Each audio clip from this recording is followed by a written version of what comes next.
If you're thinking about moving to the Bay Area from another part of the United States, here's your 2021 pros and cons video.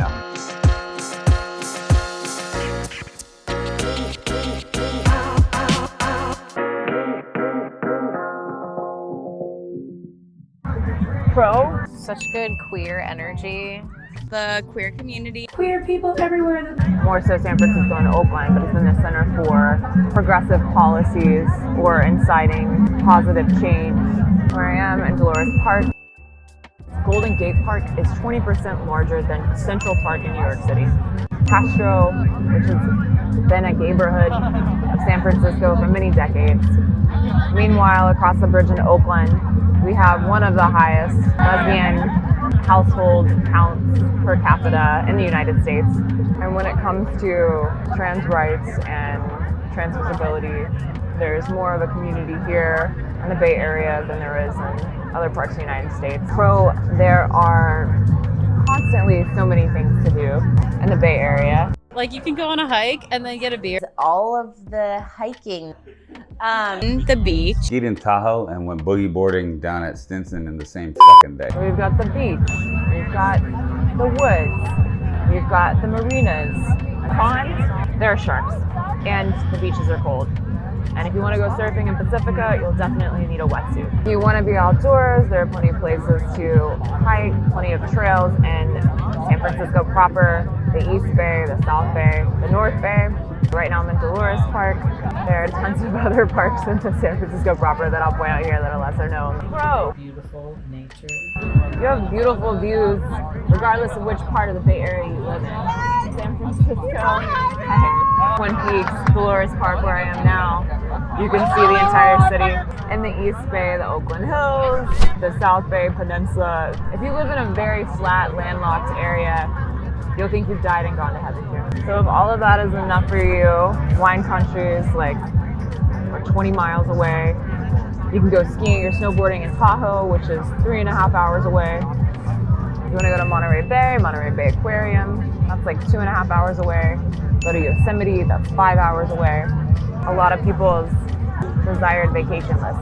In San Francisco, we have tons of free music festivals like Hardly Strictly Bluegrass, and some not so free festivals like Treasure Island Music Festival, which might not come back this year, and Outside Lands Music Festival. There's tons of concert venues, so there's always, and non-shelter-in-place times, there's always concerts to go to. There's the Fillmore, there's the Rickshaw Stop. In Oakland, the Fox Theater opened in the last decade after being closed since the 40s, I believe. They've had a steady stream of great bookings since they reopened in 2011. Or in sports, we've got the Giants. We did have the Raiders, we recently lost them. We've got the Warriors. Unfortunately, they moved the Warriors Stadium from the Coliseum in East Oakland to downtown San Francisco. I don't think that was the best choice, considering the traffic that already exists in the new stadium where the Warriors are going. And then, of course, if you want to play recreational sports like kickball, softball, basketball, there are tons of leagues within the city and in the East Bay and South Bay. Pro, employment opportunities. Lo bueno es el trabajo, porque o sea, hay mucho trabajo para el que quiera, o sea, en lo que sea.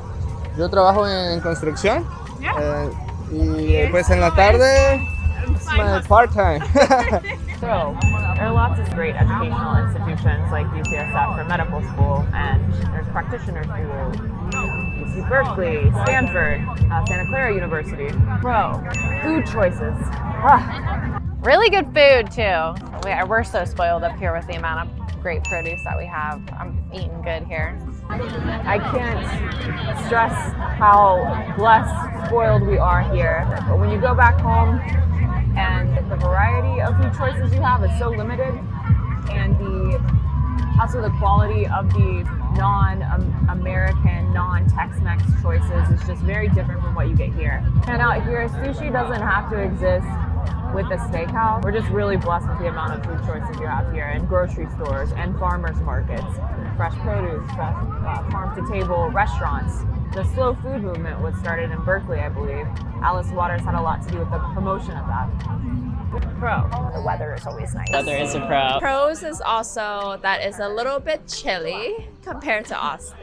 The weather, clearly. It's, I don't know, 65 degrees. Right now in the south, it's probably 90 and humid. Con is you never know how to dress. So always wear layers.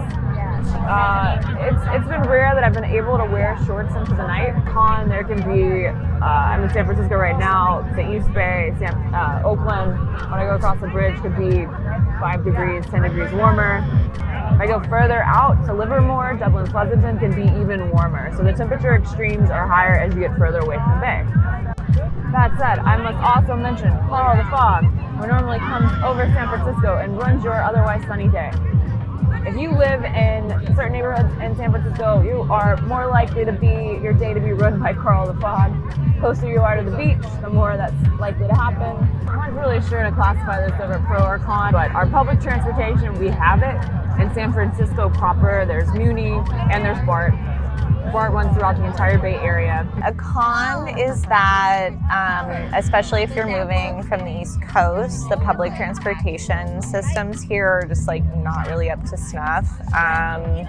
The buses don't run super frequently, they're kind of expensive. The BART is not great, super loud, and it closes at midnight even on the weekends. So if you're used to like being able to take public transportation during the day, that's kind of a bummer. Everyone has their ideal BART map, and BART is working on improving at least the accessibility to now what we call tertiary markets, Livermore, extending the BART line so that they go further into parts of the South Bay, parts of the North Bay, etc. And don't fall asleep on the BART. On Traffic. If you have to commute. If you want to get outside of San Francisco, or just commute within San Francisco, the traffic's terrible. If you're commuting to your job in the Peninsula, if you're commuting to your job in the South Bay in San Jose, the traffic a couple of years ago was named to be the 4th worst in the world, and I'm wondering what that statistic is today. So if you are trying to get away on, let's say, Memorial Day weekend or a long weekend, you're going to have to leave during non-peak hours because traffic getting out of the bay can be bad. And this is why folks spend the money that they do in the peninsula and the cities that are much closer to their places of work, because they'd rather not lose those 4 hours a day to commuting and traffic. That's expensive. This is expensive as fuck.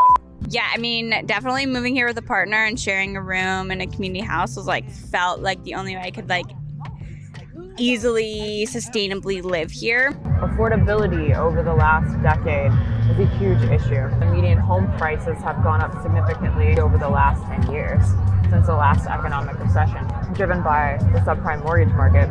In San Francisco, the median home price for all single-family homes in 2021 over the last 6 months was around $1.7 million. For Oakland, it's climbed to almost $925,000. And Atherton is one of the most expensive cities in the United States. Local governments are struggling to find ways to make moderate income housing and low income housing for the service workers, social workers, teachers who serve these cities in the Bay Area. Because there are a lot of talented, highly educated people here, and because of the high cost of living, you can feel like you're never keeping up with the Joneses. Fast pace of life, the lack of work-life balance with some companies. The San Francisco Bay Area is the first or second most expensive place to live in the United States, depending on what part of the Bay Area you live in. And it's probably one of the more expensive places to live in the world now. If you're a single income household making under 200 grand per year, you would struggle to purchase housing, not spend money without worrying about saving enough for retirement. Con, finding parking and also avoiding parking meter folks in every city. San Francisco's notorious, don't park in front of someone's driveway. In Oakland, a meter folks will ticket you if you're parked on a curb that hasn't been painted properly, but you think it's gray and it's really red. Talked about this in other videos. And then if you find convenient parking, you'll probably have to pay for it. Oakland, you used to be able to get away with parking downtown for $5, but Not anymore. And sometimes even in residential areas, in the Bay Area, you need a parking sticker to park there for more than 2 hours. That said, do not leave anything in your car. Car break-ins being common, whether you're living in Oakland, San Francisco, the South Bay. That's visible if you're parking on the street. Having a garage is a luxury.